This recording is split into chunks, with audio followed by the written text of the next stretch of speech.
And this piece is titled Jihad for Love. And I wrote this piece after I watched a documentary called Jihad for Love. I recommend it. It's on Netflix. It displays a few Muslims who live in Europe who are in the LGBTQ community, and they speak about how religion plays a large role in their sexual orientation and sexuality. So, enjoy.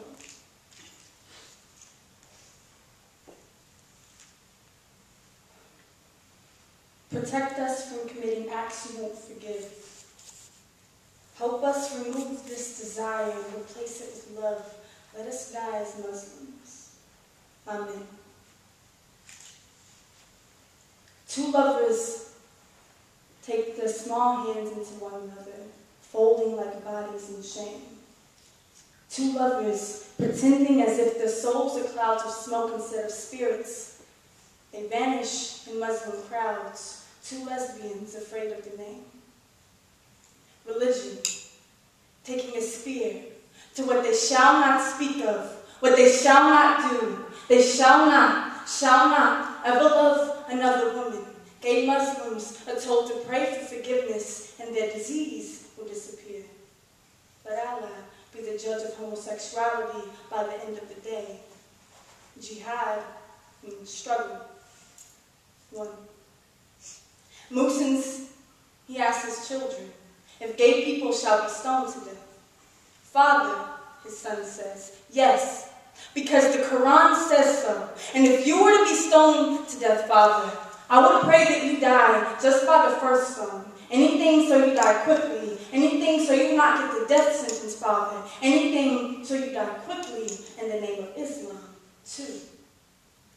Muhsin's ex-wife wouldn't let his children sleep by him for the holidays.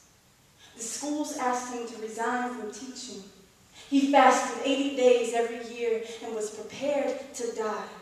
Jihad means struggle. 3. Mason kept the Quran with him in prison, was sure that God had a reason why he was beaten with pipes, for the cruel interrogation, for the rape. On Ramadan, he finds hope in paper lanterns and hookah smoke, was finally ready to show his face 1 year later after release. 4.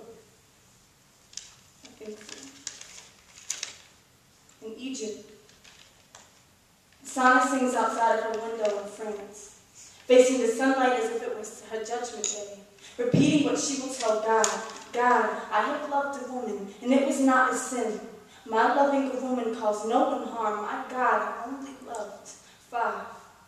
In Iran, Amir looks like swords have been sent to his back, 100 lashes for being gay.